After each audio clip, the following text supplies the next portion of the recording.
minasyaitonirrajim. Bismillahirrahmanirrahim.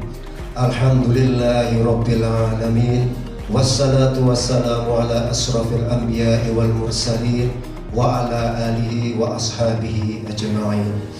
Ya Allah, ya Rahman, ya Rahim, dengan segala kebesaran dan keagungan-Mu, kami tak henti-hentinya mengucapkan puji serta syukur atas nikmat dan rahmat-Mu yang senantiasa diberikan kepada kami.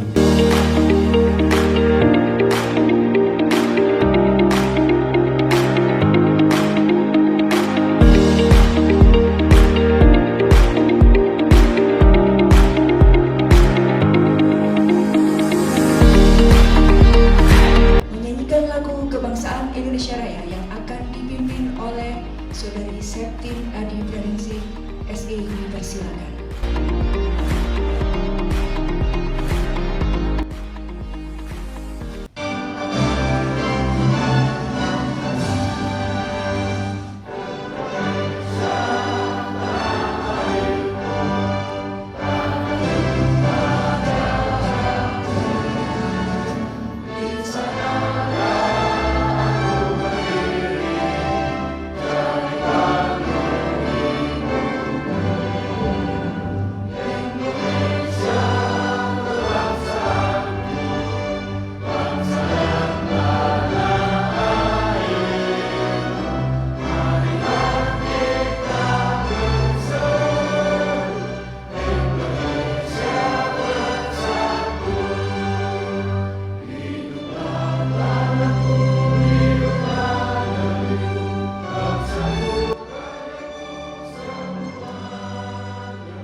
Warahmatullahi wabarakatuh.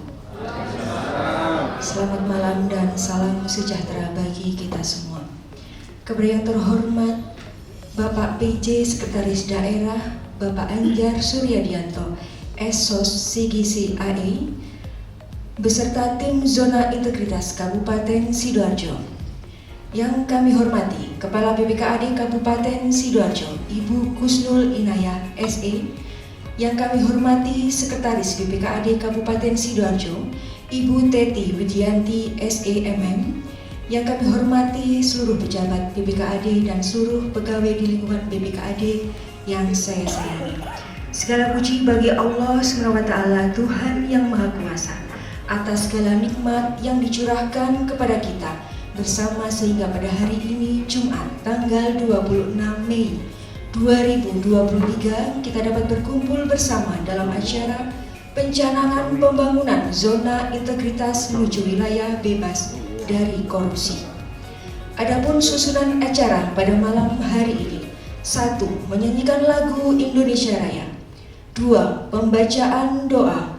3. Pencanangan pembangunan zona integritas. 4.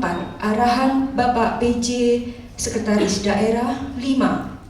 Materi zona integritas. 6. Penutup.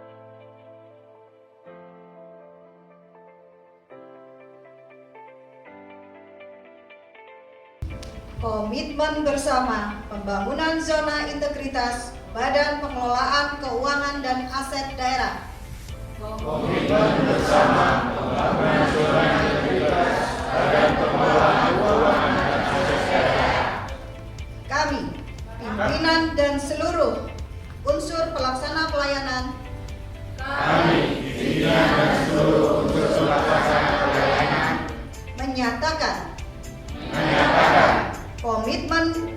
membangun integritas dan memberikan pelayanan sesuai standar yang telah ditetapkan.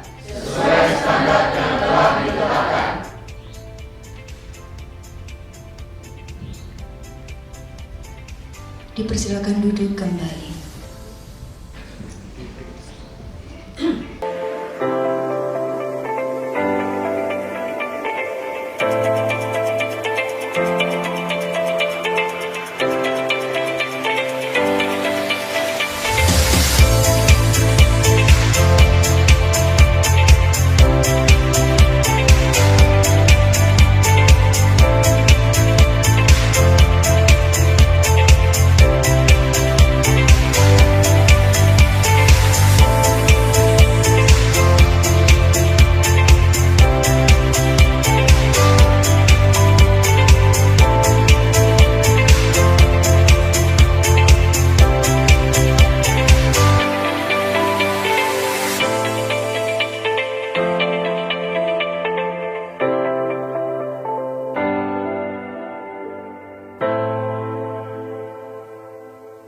Acara selanjutnya arahan dari Bapak PJ Sekretaris Daerah dipersilakan.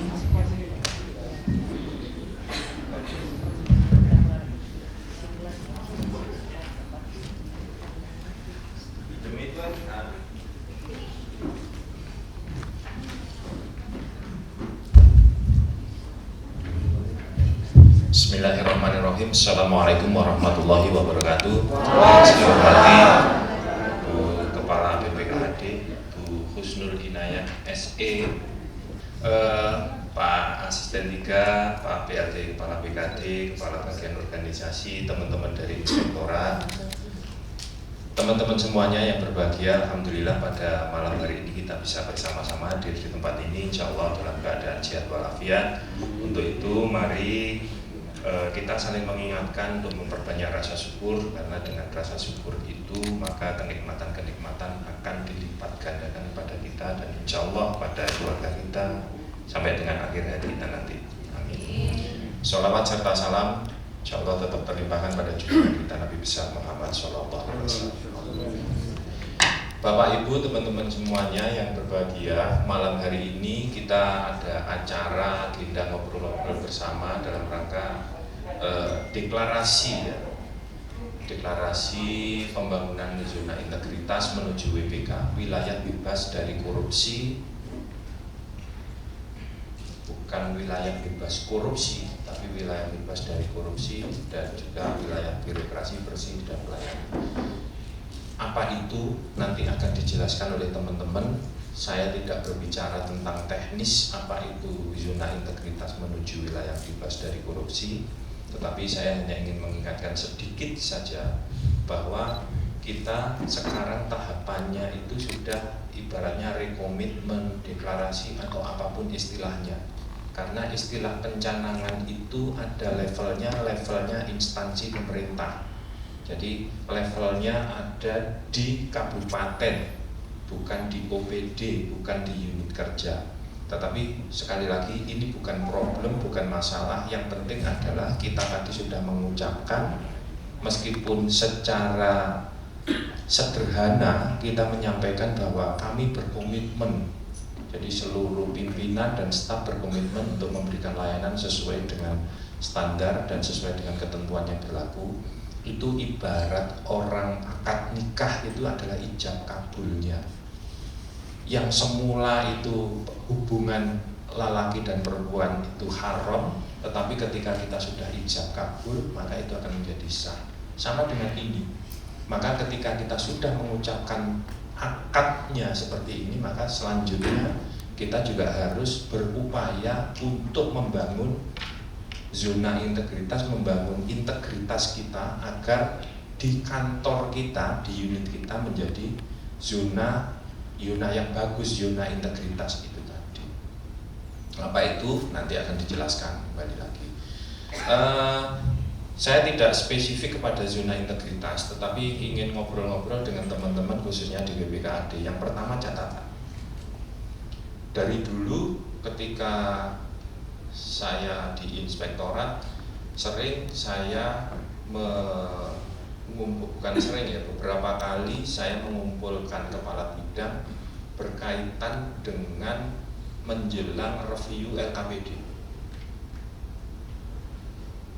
Setidaknya sejak 2013, 2014 dan seterusnya, zaman waktu itu kabitnya ada Pak Heri, yang sekarang Kabag Hukum dan sebagainya, itu pernah kami mengumpulkan hanya ingin menyampaikan bahwa BPKAD itu adalah sebuah negara sendiri, bukan negara bidang aset, bukan negara bidang anggaran, bukan negara BUD. Saya tidak tahu, dulu pernah ada yang saya pernah nyampaikan itu, ada yang pernah ngikuti atau enggak, saya lupa. Waktu itu mungkin Bu Inayah juga ngikuti. Jadi di ruang inspektorat yang sekarang dipakai oleh Kominfo, di ruang atas, saya masih ingat betul saya nyampaikan seperti itu. Karena saya pada saat itu sangat merasa ketika melakukan review terhadap LKPD, kemudian permintaan data dan sebagainya, oh ini bidang aset. Kemudian kalau bidang aset seolah-olah mau menembus gitu, kadang-kadang susah. Harus dari inspektorat yang harus menembus sendiri. Pertanyaannya mau apa itu? Jadi pertanyaan saya dulu seperti itu. Tapi mudah-mudahan sekarang sudah tidak lagi seperti itu, karena saya sudah mulai merasakan auranya, sudah mulai bisa jalan, dan termasuk diantaranya cita-cita kita dulu ketika mau membangun apapun itu yang namanya aplikasi, maka itu sudah harus nge-link antara perencanaan ataupun penganggaran, kemudian nanti ketika eksekusinya ada di PBJ, jadi ketika OPD itu beli barang, kemudian dimasukkan di dalam aplikasi itu, maka itu sudah langsung nge-link tercatat dengan bidang aset, tercatat di belanja modal dan sebagainya. Cita-cita kita seperti itu dulu. Teknisnya panjenengan yang lebih tahu, tetapi cita-cita besarnya adalah seperti itu. Jadi ketika teman-teman itu di OPD menginput berkaitan dengan aplikasi mulai dari perencanaan, kemudian nanti pada saat setelah dilakukan eksekusi terhadap program kegiatan yang sudah ditetapkan itu, kemudian dimasukkan di situ, langsung ada pertanggungjawabannya, itu nanti dipakai oleh BUD, kemudian di situ kalau berupa barang atau jasa atau berupa barang, maka itu langsung masuk ke bidang aset. Jadi teknisnya nanti silakan untuk dirumuskan. Cita-cita besar kita seperti itu dari dulu. Nah ini yang kemudian merupakan tantangan kita, karena ingat bahwa BPKAD, Bapeda, Inspektorat, BKD, Setda itu adalah jenis OPD, bukan OPD teknis, tetapi OPD manajerial. Customernya siapa? Customernya bukan masyarakat secara langsung, tetapi customernya adalah seluruh ASN. Seluruh ASN yang ada di Kabupaten Sidoarjo, OPD, yang kemudian itu harus kita berikan layanan sebaik-baiknya. Karena kita merasa sama-sama ASN yang kita berikan layanan, kita juga tidak boleh istilahnya jemawa bahwa urusan anggaran pasti akan berurusan dengan saya, maka saya posisinya lebih tinggi dari OPD-OPD itu. Tidak. Itu sering saya sampaikan, itu adalah mentalitas ketika birokrat itu namanya product oriented. Jadi itu salah satu patologi birokrasi, itu adalah berpikirnya birokrasi itu adalah memiliki produk yang dibutuhkan oleh semua, sehingga dia tidak perlu untuk melakukan perubahan atas layanan karena orang-orang itu butuh atas produk kita, mau tidak mau. Maka untuk menghilangkan patologi, salah satu patologi birokrasi itu tadi, kita harus berorientasi kepada customer oriented. Maunya customer, maunya pelanggan itu apa sih? Itu yang kemudian harus kita kita layani, harus kita lakukan perubahan. Saya tadi berangkat sambil nyetir itu saya berangan-angan, kita ini sudah zamannya bekerjanya kolaboratif. Ternyata di sini tadi ada. Mudah-mudahan kata kolaboratif yang diucapkan itu tadi, dan mudah-mudahan sering diucapkan itu bukan gampang, menjadi semangat untuk kita berbuat ataupun mengamalkan kolaboratif cara kerja itu tadi. Hari ini butuh itu. Sekarang tidak zamannya lagi aku BPKD, aku Bapeda, aku inspektorat, tidak.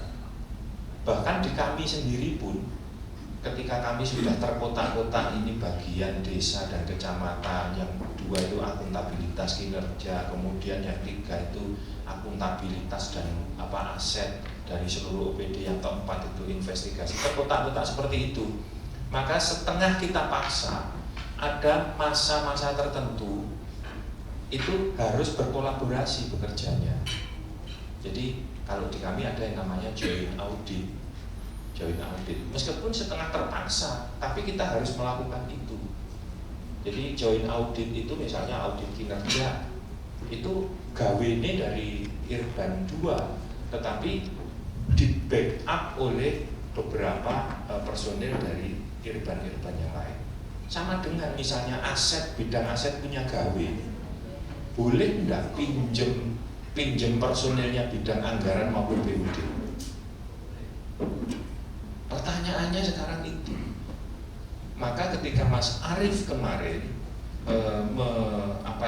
membuat penyetaraan jabatan yang eselon 4 itu sudah hilang, maka arahnya adalah ke sana. Dalam satu OPD beban beratnya di mana? Itu kan tidak setiap tahun beban berat itu mulai dari 1 Januari sampai 31 Desember itu beban berat itu ada di satu bidang, tidak. Kayak kemarin misalnya pas pemeriksaan BUD sing gak karu-karuan, aset dan sebagainya, anggaran rodok longgar misalnya. Dibandingkan dengan biasanya ya, bukan berarti akhirnya tidak ada pekerjaan, tidak. Tetapi dibandingkan dengan biasanya. Maka tidak ada salahnya ketika misalnya teman-teman dari bidang anggaran itu ada diperbantukan di bagian itu. Nanti sama sebentar lagi bagian ataupun bidang anggaran itu mulai masalah mungkin UAPPAS, RKPD, terus kemudian sampai AP, APBD dan sebagainya. Ini nanti juga mulai berat.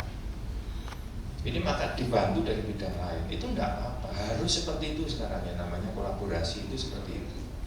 Jadi tidak kemudian kolaborasi bekerja bersama-sama. Prakteknya ya apa sih? Prakteknya yang sederhana yaitu tadi. Jadi sudah tidak ada lagi kemudian ini bidangku, itu bukan wewenangku, kan enggak sekarang. Enggak. Sepanjang ada penugasan dari pimpinan itu, maka kewenangan penuh sudah melekat kepada yang diberikan penugasan. Jadi apakah saya berwenang, apakah saya dulu juga sama ketika ada joint audit, maka Irban yang satu itu bukan kewenangan saya, kan tusi saya ini kerja sekarang tidak dasar tusi, kerja sekarang adalah dasar output. Kalau kemudian takut terhadap itu bukan kewenangan, kemudian saya lakukan pekerjaan itu, maka bersandarlah kepada surat perintah pimpinan. Karena ketika salah misalnya, yang salah adalah pimpinan. Jadi cara bekerja sekarang adalah itu namanya organisasi yang agile. Itu sebenarnya contoh-contoh sederhana seperti itu. Jadi teman-teman, mari kita mencoba untuk melaksanakan hal-hal yang sifatnya sederhana, tetapi sebenarnya itu adalah implementasi dari beberapa prinsip-prinsip manajemen modern, kolaboratif, kemudian adaptif dan sebagainya. Itu merupakan ciri-ciri organisasi modern. Terima kasih, mohon maaf, saya kira wassalamualaikum warahmatullahi wabarakatuh. Acara selanjutnya penyampaian materi zona integritas kepada Ibu Nur Ivera Siedina SSTP MSI, dipersilakan. Oke, baik Bapak Ibu yang kami hormati, saya salam lagi ya. Assalamualaikum warahmatullahi wabarakatuh. Di Kondisi-kondisi inilah yang menyebabkan pemerintah pusat itu melahirkan suatu terobosan strategi yang kita kenal dengan istilah reformasi birokrasi, Bapak Ibu. Itu Bapak Ibu sudah pasti familiar apa itu reformasi birokrasi, kemudian ada reformasi mental dan lain-lain. Nah, ternyata dalam perjalanannya sejak dicanangkan reformasi birokrasi dianggap stagnan, jalan di tempat, tidak ada kemajuan. Pemda kabupaten kota masih sering korup, terjadi OTT di mana-mana. Akhirnya pemerintah pusat menciptakan lagi suatu terobosan atau strategi untuk lebih mengefektifkan reformasi birokrasi, yang itu kita kenal dengan istilah zona integritas. Jadi ZI ini ibaratnya cabangnya, induknya RB.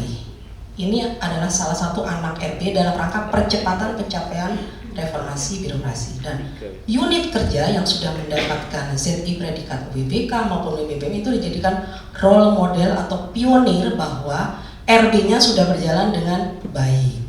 Tadi sudah disampaikan oleh Pak Sekda, memang kita bukan instansi teknis gitu ya, BPKAD, Inspektorat, BKD, kemudian Sekda, bukan teknis, tetapi manajerial. Tapi dari manajerial itu kita support dalam rangka untuk OPD-OPD teknis yang di garda depan dalam rangka pelayanan publik ke masyarakat. Jadi secara nggak langsung kita juga punya kontribusi dalam rangka pelayanan publik ke masyarakat gitu ya. Kemudian kepatuhan syarat kedua, adanya penyelesaian TLHP baik dari APIP, Inspektorat maupun BPK itu sudah clear, zero, nol, nggak ada tanggungan, nggak ada PR gitu ya, nggak ada utang lagi ke negara, semuanya sudah terselesaikan dan sudah 100%. Itu syarat mutlak, nggak bisa ditawar. Kemudian LHKSN dan LHKPN juga 100%. Jadi berapapun jumlah ASN yang ada di BPKAD sudah melaporkan harta kekayaannya kepada negara melalui LHK-ASN.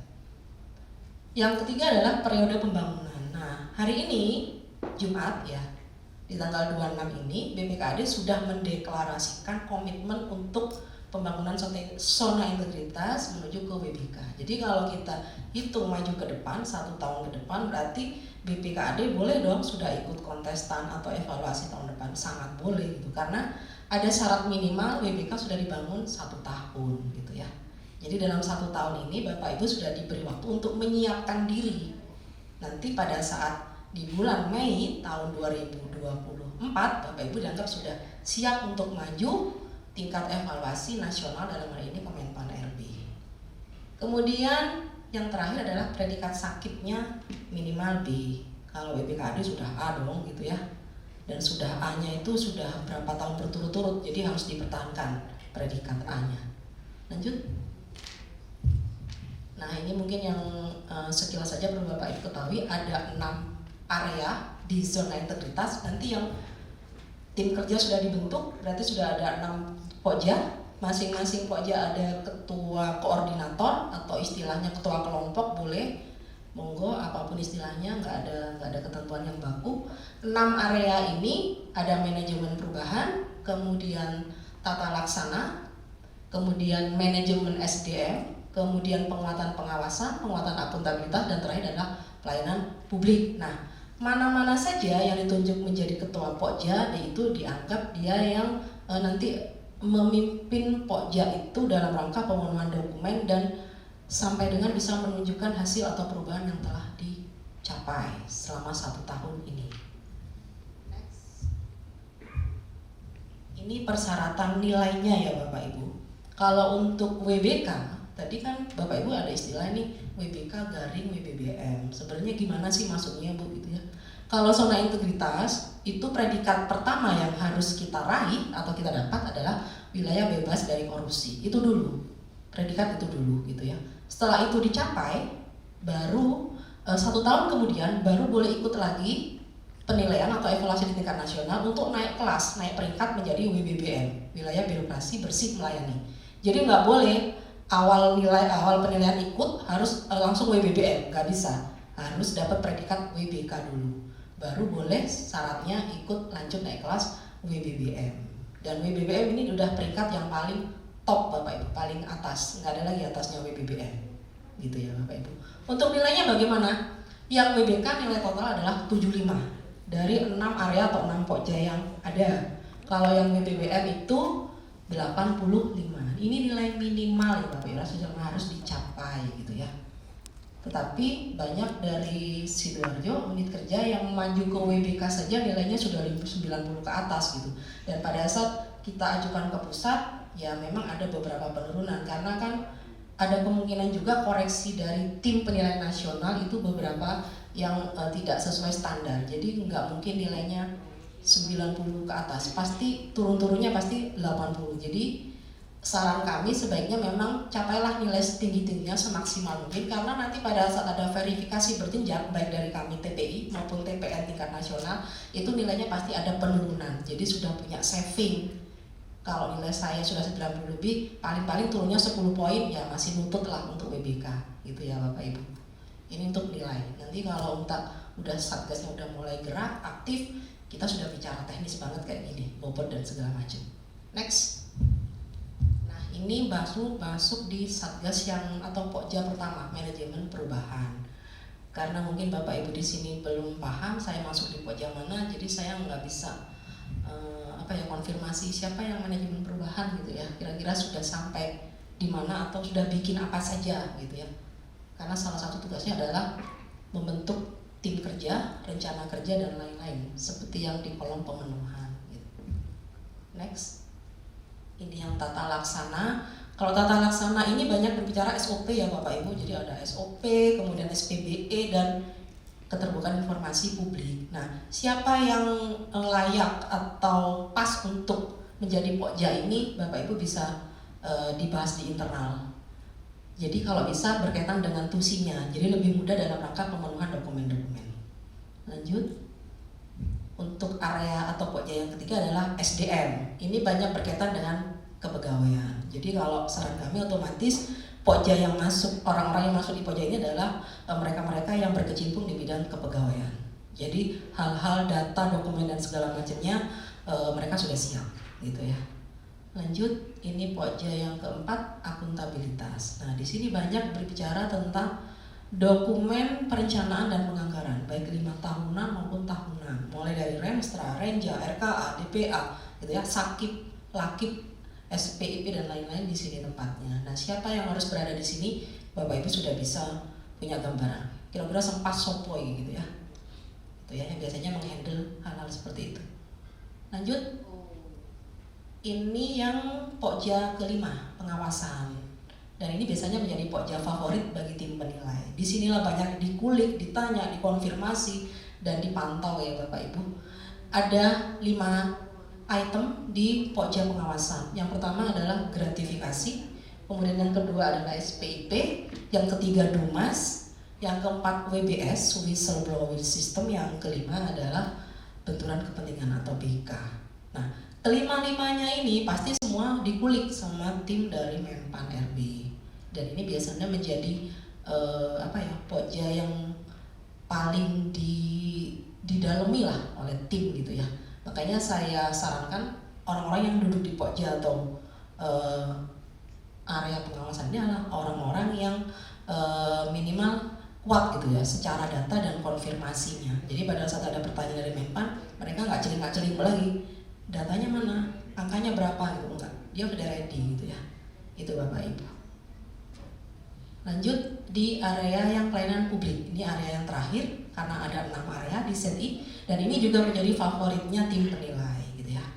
Karena sesuai dengan tujuan zona integritas tadi disampaikan oleh Pak Sekda ada 2, pelayanan publik yang berkualitas atau prima dan mencegah tindakan koruptif. Nah, karena ada 2 hal itu menjadi tujuannya ZI, maka Pokja yang blik atau pelayanan publik otomatis menjadi favorit dong gitu ya bagi tim penilai. Dan di sini banyak didalami terkait pelayanan publik yang ada di mungkin nanti di BPKAD. Jadi mulai standar bayarannya bagaimana, SOP-nya, kemudian budaya pelayanan primanya seperti apa gitu ya. Jadi mulai masuk front office itu ada enggak 3S, 5S-nya gitu ya. Kemudian layout ruang layanan depannya seperti apa itu sudah menjadi budaya. Jadi antriannya tidak antrian yang bikin capek orang gitu, tapi orang antri itu dengan nyaman. Kemudian cara memberikan layanan sampai orang itu membawa pulang apa yang diinginkan, itu budaya layanannya jelas dan prima. Kemudian Kemudian pengelolaan pengaduannya juga jelas, ada tim pengelola pengaduannya. Kemudian pengaduannya juga terselesaikan, respon time-nya juga jelas, SOP-nya ada dan tidak berlarut-larut. Kemudian ada survei kepuasan masyarakatnya. Kalau saya lihat datanya BPKAD, SKM-nya kalau tidak salah mencapai angka 96 dan ini kategorinya sangat baik loh. Tepuk tangan dong. SKM-nya tinggi, ya. Survei kepuasannya udah 96 mendekati 100 dan ini harus dipertahankan Bapak Ibu. Nanti pada saat grafik ini, grafiknya kalau bisa trennya itu naik ya. Meskipun nggak signifikan naik. Jangan sampai grafik itu turun. Jadi tanda tanya tim nih. Kenapa di bulan ini survei kepuasannya rendah? Kenapa turun? Itu dicari sama tim nanti gitu ya. Ada kesalahan teknis apa gitu ya di pelayanan gitu. Kemudian yang terakhir adalah peningkatan IT, jelas gitu ya. Sekarang semua pelayanan itu berbasis IT, meskipun mungkin ada beberapa pelayanan yang bersifat masih tradisional gitu ya, karena mungkin faktor kendala minim anggaran atau customer kita itu tidak semuanya melek IT. Jadi kita masih tetap harus menyediakan pelayanan-pelayanan yang bersifat semi atau tradisional gitu, tetap untuk mengakomodir mereka-mereka yang sudah usia atau yang tidak melek IT. Itu tetap diperhatikan Bapak Ibu. Tidak melulu yang harus berbasis IT gitu ya. Itu tergantung situasi dan kondisi. Lanjut. Nah ini Bapak Ibu terkait zona integritas. Sebenarnya apa sih zona integritas gitu ya?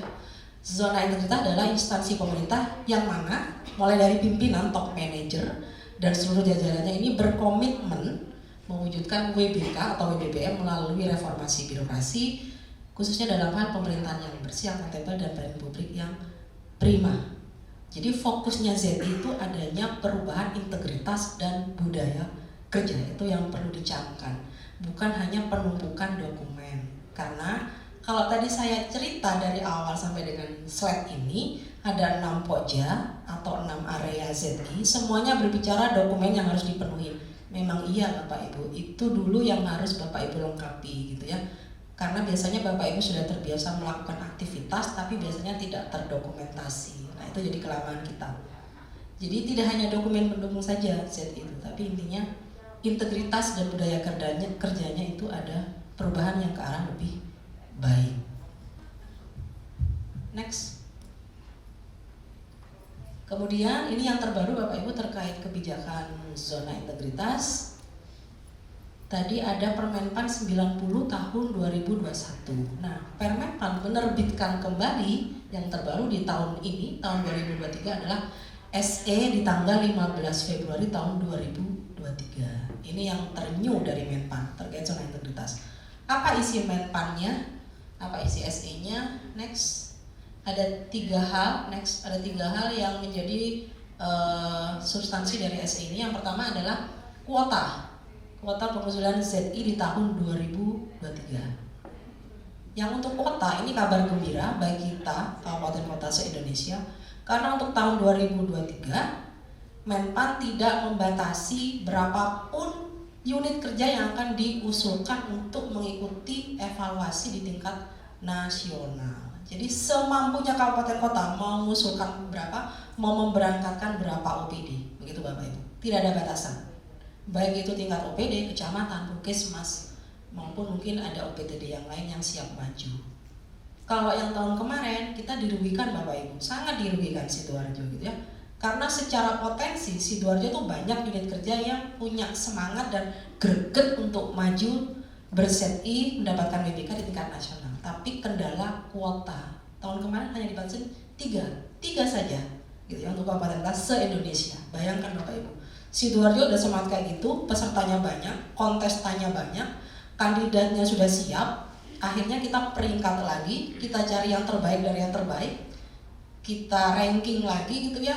Itu agak gimana ya kemarin ya, antara semangat orang yang sudah kayak gitu, akhirnya kita agak down juga karena ada pembatasan kota. Mau tidak mau ya harus kita patuhin. Kita ambil 3 yang terbaik akhirnya gitu ya, yang berangkat ke tingkat nasional gitu.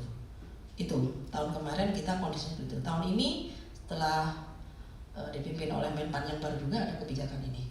Yang kedua adalah substansinya adalah pelaksanaan survei mandiri. Jadi tadi saya sudah sampaikan ada 6 Pokja. Kemudian kewajiban Bapak Ibu dalam 1 tahun ini adalah melakukan survei. Ada 2 jenis survei yang harus disiapkan. Yang pertama adalah IPAK, Indeks Persepsi Anti Korupsi atau Survei Persepsi Anti Korupsi. Itu link dan jenis pertanyaan dari Menpan sudah disediakan. Jadi Bapak Ibu boleh menggunakan itu sebagai panduan nanti kepada customer yang melakukan layanan di tempat Bapak Ibu. Kemudian survei yang kedua adalah survei kepuasan pelayanan publik atau IPKP ya. Itu. Jadi ada 2 jenis survei yang harus Bapak Ibu siapkan dan sediakan mulai sekarang gitu. Yang ketiga adalah evaluasi mandiri. Jadi Kabupaten Kota oleh Menpan RB diberi keleluasaan penuh untuk melakukan evaluasi mandiri terhadap unit kerja yang sudah siap untuk mendapatkan WBK apabila gitu ya ada syaratnya. Apabila sudah 30% unit kerja yang ada di Sidoarjo itu sudah ber-WBK atau ber-BBM. Kita nggak bisa Bapak Ibu, karena kita baru 7 gitu ya. Dari 49 OPD kita baru 7 yang sudah menyandang predikat WBK atau WBBM, jadi belum 30%. Jadi kita nggak berhak untuk melakukan evaluasi mandiri, tetap ikut evaluasinya Menpan.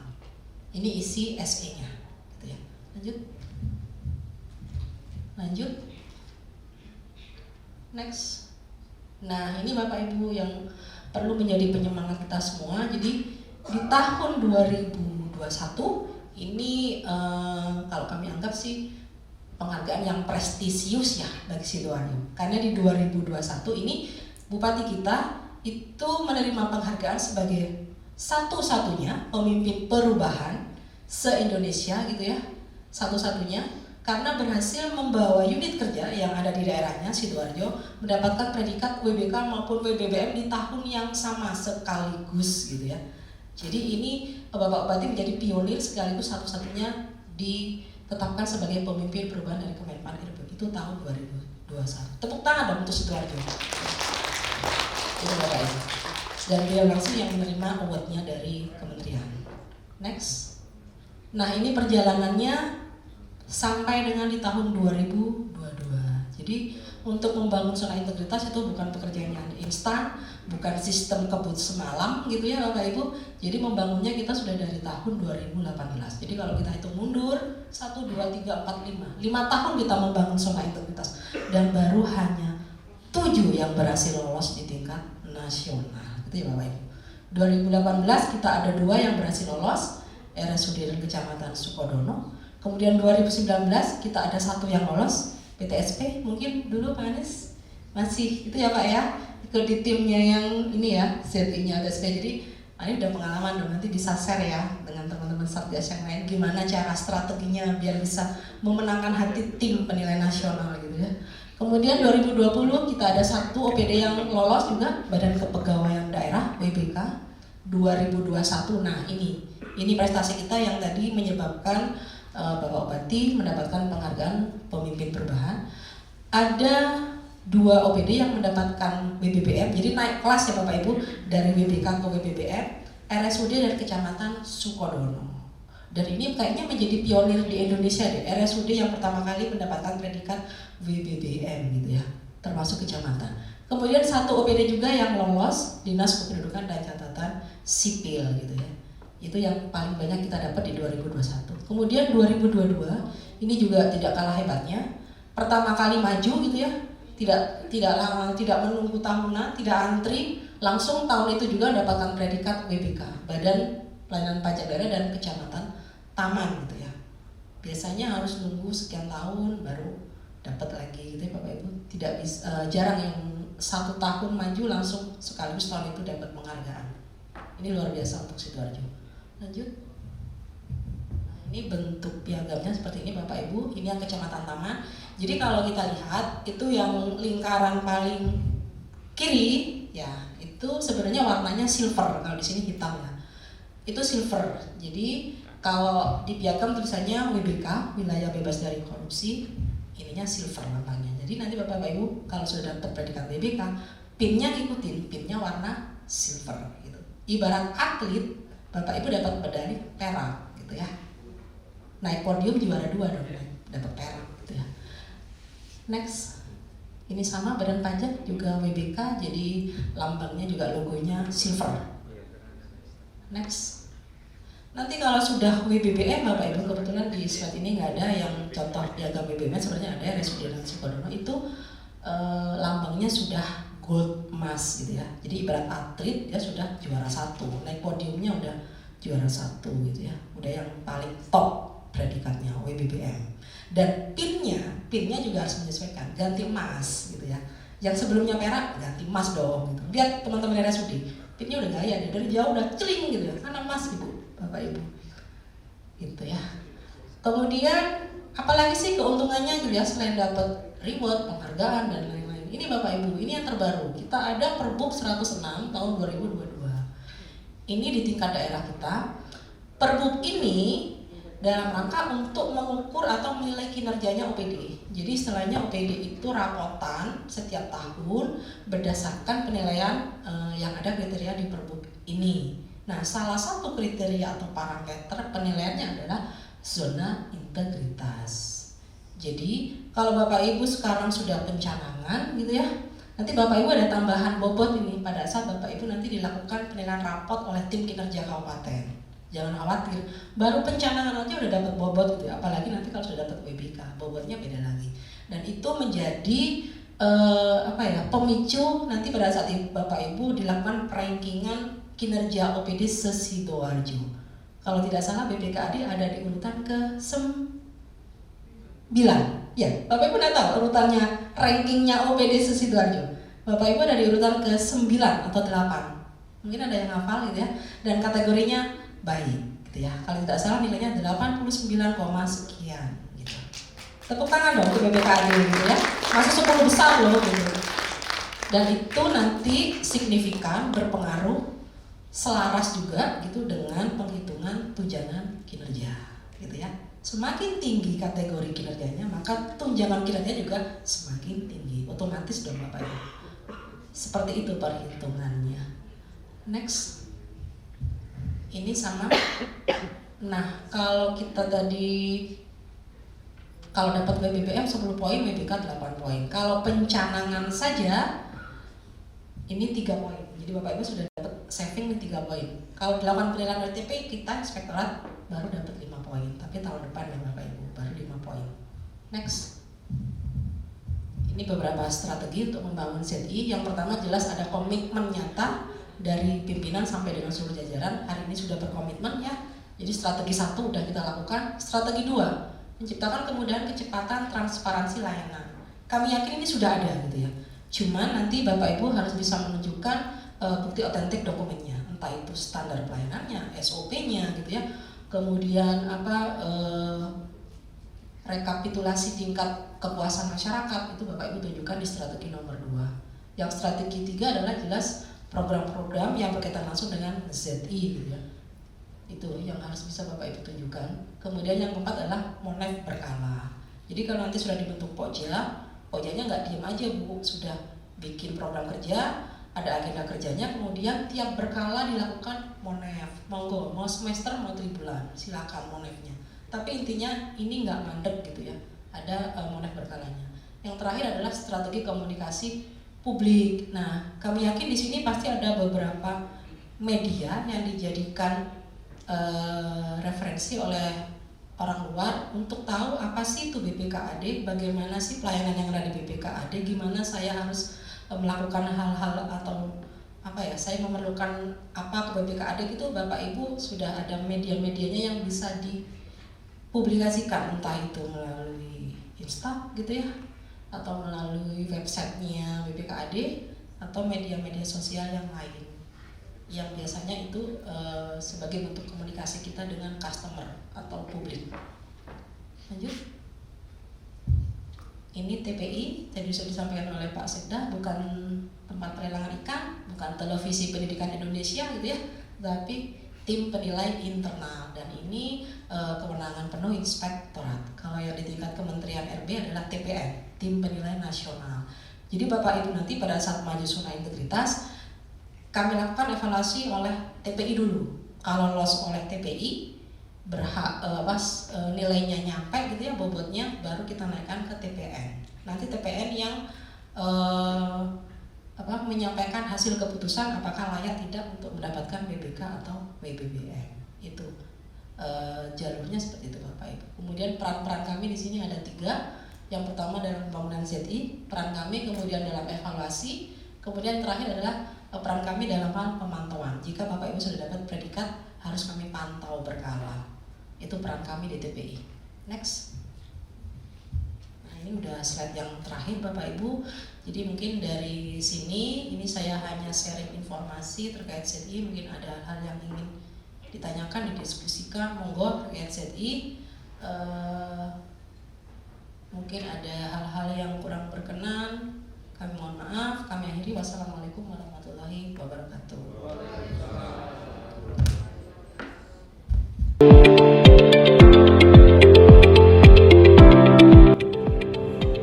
Selamat malam. Siapa kita? BPKD Sidoarjo.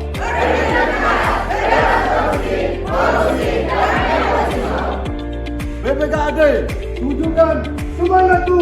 Aku bisa, yakin bisa, pasti bisa. Sekali lagi BPKD tunjukkan suaramu. 1, 2, 3, mulai. Aku BPKD.